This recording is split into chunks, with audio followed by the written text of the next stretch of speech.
来吧，第一个活安装油烟机，注意2步都行了。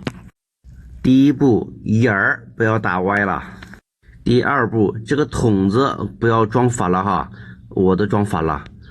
这是一边短的，一边长的，长的这边应该装在这个油烟机的上面，要不然呢排风的时候，它顶住打不开。这个长的也有标注哈，你看。这个小电钻还不错哈，还带夹头，还带锤子档，微科士131叉，用锤子档打眼这都不一样。第二个活，这个冰箱这个盒眼坏了，这玩意儿老贵了。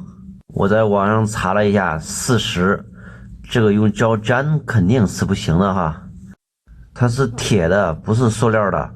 哎呦，没坏，我又装回去了。它这个往外一扒拉，它很容易掉的。门没有坏，这玩意儿都惨了。去球。第三个活，热水器有时候加热，有时候不加热。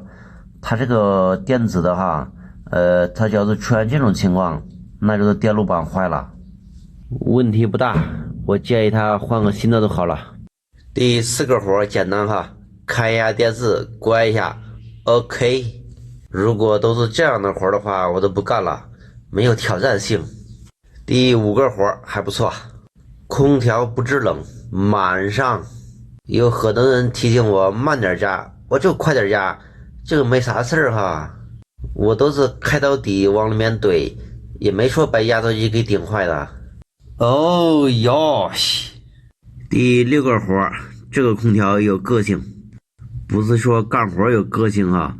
我现在把内机打开了，外机不转，然后内机等一下自己就停了。来测一下，它这个是定频空调哈，火线、零线、风机线，还有一根地线。测谁都没有电压，因为内机已经停了。我不知道，我还在这检查嘞。它这个连个温度传感器都没有。这里面这么多草，估计住了几代小鸟了吧。这个进屋之后哈，才知道是内机它自己关了。现在打开，再来一遍。好嘞，这一次来的早哈，风扇在转，但是压缩机不转。哎呀，小毛病小毛病。压缩机的电压是正常的，这是压缩机的线，电容在下面。良心大大的坏，现在更换了一个电容，现在嘎嘎的。这是第几个活我也不知道了哈。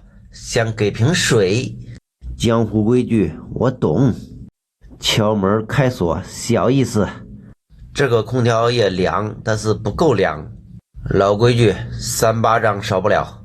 我检测了一下哈，佛不少，电流也够，但是制冷效果就是差了点。这种老机子应该就是这样吧，清洗一下也会好很多吧。这个活是空调漏水，我有新装备了，10几块钱买的，我吸，这比嘴吸强太多了。把这水加满，试一下，没问题。这个活很重要，洗衣机装一个止水阀，这个很重要哈。万一水管掉了，它不会跑水，你把水打开，它也不流，它这个顶针你往上一顶，它都往外流了。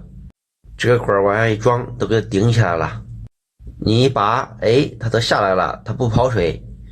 现在下班了哈，知道我吃的啥吗？怎么样？怎么样？偶尔奢侈一下哈。好，下一见。